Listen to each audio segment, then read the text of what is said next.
So I wanted to focus on two of the recommendations or sort of principles that Josh pointed out.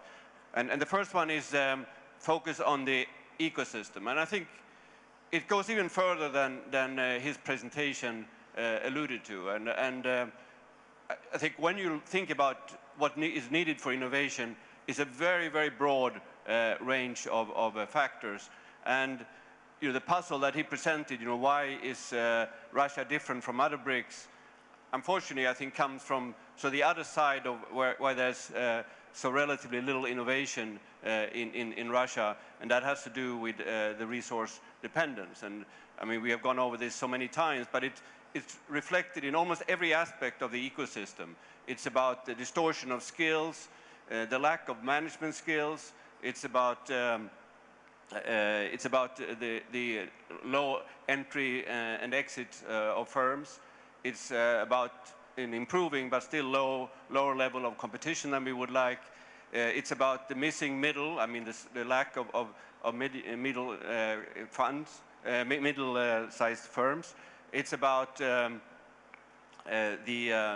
lack of, or the weaknesses of the financial system, particularly for early-stage finance. And of course, it's also about the broader business environment, which is extremely important. And of course, these affect innovating firms much more. We have done some work on this. You can really show that the key problems that managers face in Russia, the access to skills, the corruption and also customs, is affecting innovative firms much more.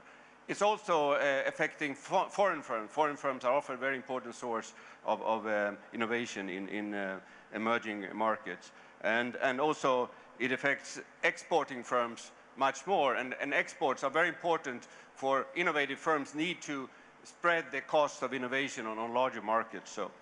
So as Josh was saying, addressing this is going to take time. It requires efforts on a lot of different areas. There's certainly a role for policy.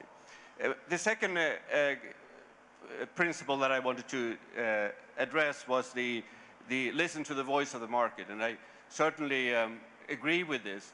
On the other hand, it's understandable in Russia that perhaps listening to the market has not been so obvious, because the market has been extremely volatile. The signals they get from the market has not really been very reliable. You can't blame the policymakers for trying to do something, because the private sector wasn't really delivering, and there are many reasons for that. And particularly the gap was particularly large in Russia, and there has been indeed a number of initiatives here. What I would like to focus on is exactly it's about matching, of course, and most of these institutes are matching and are trying to co-invest, and of course EBRD is also part of this. What I would emphasize also is the importance in the long term to get matching into the governance and eventually let these initiatives become fully private, and as have happened in many other countries. So bring in private sector. Again, EBRD can be part of facilitating that, but I think that's an absolutely critical part of the long-term evolution of these institutions.